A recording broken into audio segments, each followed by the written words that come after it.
रात का अंधेरा गहरा हो चुका था। गांव के बाहर एक सुनसान हवेली थी, जहां लोगों ने कदम रखना भी बंद कर दिया था। हवेली में कई सालों से तंत्र मंत्र का खेल चल रहा था। निशा, जो रहस्यमयी घटनाओं की खोज में थी, उस हवेली की सच्चाई जानने के लिए गांव आई थी। वो लड़की काफी यहाँ कुछ तो अजीब हो रहा है।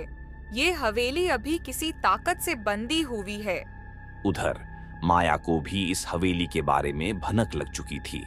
वह जानती थी कि इस जगह में एक ऐसा तांत्रिक रहस्य छुपा है, जिसे अगर गलत हाथों में जाने दिया गया तो विनाश निश्चित है।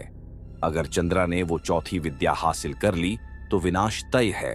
चंद्रा, जो काले जादू में माहिर थी, अमृतत्व पाने के लिए तांत्रिक चौथी विद्या की खोज में वो थी। लड़की काफी उसे बस एक और बलि की आवश्यकता थी।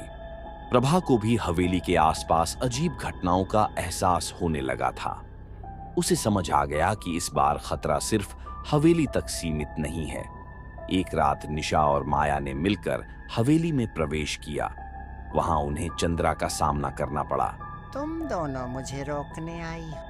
तंत्र की चौथी शक्ति मेरे हाथ में आते ही मैं संसार की सबसे शक्तिशाली तांत्रिक बन जाऊंगी। माया ने मंत्रों का जाप शुरू कर दिया, लेकिन चंद्रा ने अपनी काली शक्तियों से माया को बेहोश कर दिया। अब निशा अकेली थी। तभी अचानक प्रभा वहां आ गई। चंद्रा, तंत्र की शक्ति का संतुलन बिगाड़ने का परिणाम तुम खुद भुगतोगी। प्रभा ने गुप्त मंत्रों का उच्चारण किया और माया को होश में लाया। तीनों ने मिलकर चंद्रा की काली शक्तियों को तोड़ने की कोशिश की, लेकिन चंद्रा की चौथी विद्या पूरी होने में बस कुछ ही क्षण बाकी थे। जब चंद्रा चौथी विद्या का जाप पूरा करने वाली थी, तब निशा ने अपने साहस से तांत्रिक चौखट को तोड़ दिया, जिससे उसकी साधना अधूरी रह गई। नहीं, ऐसा नहीं हो सकता। माया और प्रभा ने मिलकर चंद्रा को उसके ही काले जादू में कैद कर दिया। लेकिन निशा को पता चल गया था कि ये कहानी यहीं खत्म नहीं हुई। तंत्र की चौथी शक्ति का रहस्य अब भी हवेली में कहीं छुपा हुआ है। निशा, माया और प्रभा ने मिलकर चंद्रा को काले जादू में कैद कर दिया था, लेकिन निशा को एहसास हो गया था कि तंत्र विद्या का रहस्य अभी खत्म नहीं हुआ है। ये तो वही चौथी विद्या है, लेकिन इसके अगले पन्ने गायब है। क्या चौथी विद्या अधूरी थी? नहीं निशा, चौथी विद्या अधूरी नहीं थी।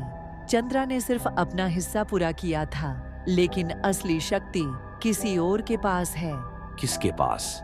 माया ने गहरी सांस ली और बोली, चौथी विद्या का आधा हिस्सा चंद्रा के पास था, लेकिन बाकी हिस्सा किसी ऐसे आत्मा के पास है जो तंत्र विद्या अमर बन सकती है। तीनों दोबारा हवेली पहुंची। इस बार माहौल और भी डरावना था। हवेली की दीवारों पर अजीब से चिन्ह उभरने लगे थे। प्रभा, ये निशान, ये तो आत्मा जागृत होने के संकेत है। माया चिंतित स्वर में, अगर वो आत्मा जग गई तो सब कुछ खत्म हो जाएगा। निशा, हमें इसे रोकना होगा, लेकिन कैसे? प्रभा ने अपनी आंखें बंद कर तंत्र मंत्र का उच्चारण शुरू किया। तभी हवेली की दीवारें हिलने लगीं और अचानक एक छाया सामने आ गई। एक खौफनाक आवाज गूंज उठी, छाया, तुमने मुझे रोकने की बहुत कोशिश की, लेकिन अब मेरी शक्ति को कोई नहीं रोक सकता। ये रुद्रकाली थी, चौथी आत्मा, जो तंत्र विद्या की अधूरी शक्ति को पूरा करने के लिए जाग चुकी थी। रुद्रकाली, चंद्रा तो सिर्फ एक मोहरा थी, असली ताकत में हूँ। अब संतुलन मेरे हाथ में है। माया डरते हुए, अगर रुद्रकाली ने तंत्र विद्या का संतुलन बिगाड़ दिया तो पूरी दुनिया पर अंधकार छा जाएगा। निशा ने माया और प्रभा को इशारा किया। तीनों ने मिलकर तांत्रिक वेदी के चारों ओर रक्षा चक्र बनाया। निशा, हमें इस आत्मा को उसी मंत्र से रोकना होगा जिससे चंद्रा को कैद किया था। माया ने मंत्रों का उच्चारण शुरू किया, लेकिन रुद्रकाली की शक्ति इतनी प्रबल थी कि वेदी का चक्र टूटने लगा। प्रभा चीखते हुए, निशा, जल्दी करो, मंत्र पूरा करो। निशा ने आखिरी मंत्र उच्चारण किया और तांत्रिक वेदी से तेज रोशनी निकली, जिसने रुद्रकाली को घेर लिया। रुद्रकाली, नहीं, ये संभव नहीं। रुद्रकाली की आत्मा जलकर राख हो गई और हवेली फिर से शांत हो गई। जब तीनों ने राहत की सांस ली, तभी निशा ने वेदी के पास एक और किताब